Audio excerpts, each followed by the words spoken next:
ये है किले का दूसरा भाग। पहले भाग में हम किले के अंदर एक छोटा सा शाही म्यूजियम बना हुआ है, उसमें उस समय की अमूल्य धरोहर को देख रहे थे। यह है किले के बाहर, परंतु किले की चार दीवारी के अंदर। इसमें उस समय किले की सुरक्षा किस तरह की जाती थी, किले की चार दीवारी कैसी थी, किले में तोप कहाँ रखी जाती थी, उसी का भाग है ये। तो आइए चलते हैं किले का दूसरा भाग देखने के लिए। किले की दीवार है वो काफ़ी मजबूत, चौड़ी और ऊंची बनाई हुई है। ये इतनी चौड़ी है दीवार कि एक साथ इसमें 4-5 आदमी चल सकते हैं। इस दीवार की ऊंचाई है वो लगभग 25 से 30 फुट की ऊंचाई। इस किले की दीवार को चित्तौड़गढ़ के दुर्ग की जो दीवार है उसी की तर्ज पे थोड़ी सी बनाई हुई है। वैसी दीवार तो नहीं है ये, परंतु उसकी थोड़ी नकल है ये दीवार है। इस दीवार में कुछ देर चलने के बाद छोटी छोटी है वो चौकियां बनाई हुई है, ताकि उस समय उनके सुरक्षा की दृष्टि से जो सैनिक होते थे वो उन चौकियों में रहते थे, दिन और रात निगरानी करते थे। तो ये छोटी छोटी चौकियां बनी हुई है। इन चौकियों से हमेशा सुरक्षा के लिए सैनिक रहते थे और जो हमेशा इनकी सुरक्षा करते थे। परंतु जब कोई भारी आक्रमण होता तो सबसे पहला यही काम होता कि किले में दुश्मन है वो प्रवेश न कर जाए।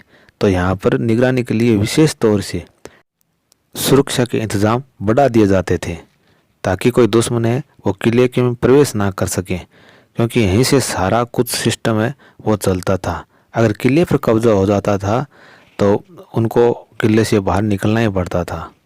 ये जो किले का भाग है ये बहुत पुराना है। सबसे पहले यही भाग था। ये दीवार है, आप देख सकते हैं कितनी ऊंचाई पे है। अभी भी हम फिलहाल 25 फुट की ऊंचाई पे खड़े हैं और ये दीवार है वो 6 फुट और ऊंचाई है इस दीवार की। तो सोच सकते हैं कि दीवार कितनी ऊंचाई है।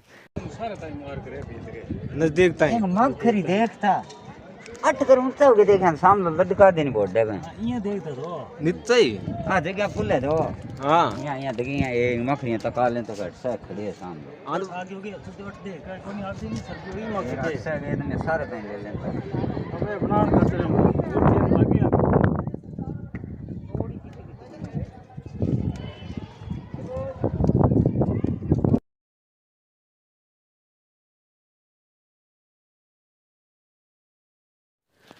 अभी भी हम दीवार पर चल रहे हैं, तो आप दीवार का अंदाज़ा लगा सकते हैं कि कितने ऊंचाई पर है।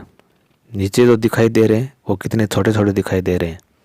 ये दीवार कितनी ऊंचाई है इसका अंदाज़ा यहीं से लगता है कि ये दृश्य है वो कैसा दिखाई दे रहा है। अब चलते हैं, ये दूसरी है तो चौकी आ गई है। अब कुछ दूरी पर ये टावर बनाए हुए हैं, वाच टावर। तो यहाँ से निगरानी रखते थे। अगर दिखाई नहीं देता था दीवार से तो इस वाच टावर पर चले जाओ और पूरे एरिया को देख लो कि क्या स्थिति है। यहाँ पर जगह बहुत सारी है दीवार पे, क्योंकि ये दीवार उसी की तर्ज पे, चित्तौड़ वाली दीवार की तर्ज पे, तो आसानी होती थी देखने के लिए।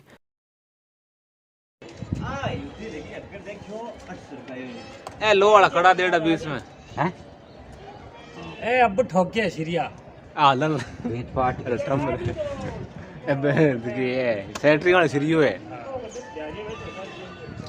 सेलो को सीरियो है आज 1000 साल पहले बन तो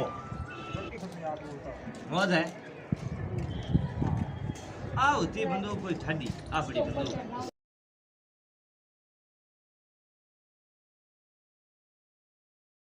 आजी काट लिया अरे काट लिया करने बे लो वाली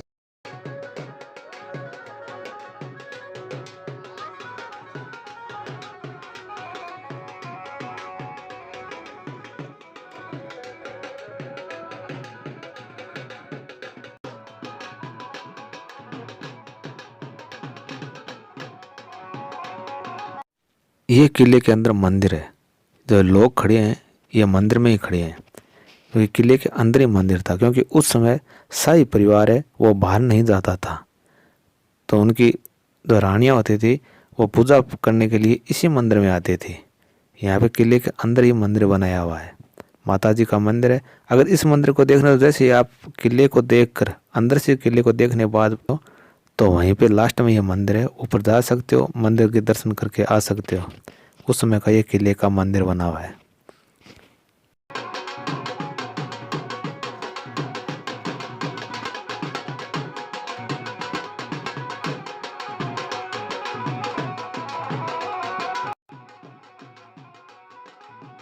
यह दीवार किले के आगे के भाग की है। तो ये दीवार है वो काफ़ी चौड़ी है, क्योंकि फ्रंट भाग है उसकी सुरक्षा करना बहुत ज़रूरी थी, तो ये उसी के लिए बनाई हुई है। फ्रंट भाग के अंदर इसके अंदर तोप रखी हुई है। यहाँ पर आप देख सकते हैं इनके तोप रखने के स्टैंड बनाए हुए थे उसमें, तो इनको हिलाना नहीं पड़ता था। और कुछ तोपें हैं वो हिलती थी। अभी इनको कुछ तोपों को वो स्थायी कर दिया, क्योंकि जो दर्शक आते हैं वो इन तोपों को हिलाते हैं और कुछ को ऊपर ये गिर जाती है कभी, तो उस सुरक्षा की दृष्टि से इन तोपों को स्थायी कर दिया गया है। ये आगे का भाग है उसमें तोपें लगी हुई थी, और जगह भी तोपें थी, परंतु दर्शकों को देखने के लिए सिर्फ ये तोपें बची है। अभी दीवार के इस साइड में उतरने और चढ़ने के लिए सीढ़ियाँ नहीं है, बल्कि एक ढलान नुमा रैंप बना हुआ है, जिसमें कि उस समय सामान पहुंचाने के लिए बैलगाड़ी घोड़ा गाड़ी आराम से चढ़ सके। तो यहाँ पर सीढ़ियाँ नहीं है, एक सिर्फ रैंप बना हुआ है, तो जिसमें आराम से चढ़ सकती थी बैलगाड़ी और घोड़े।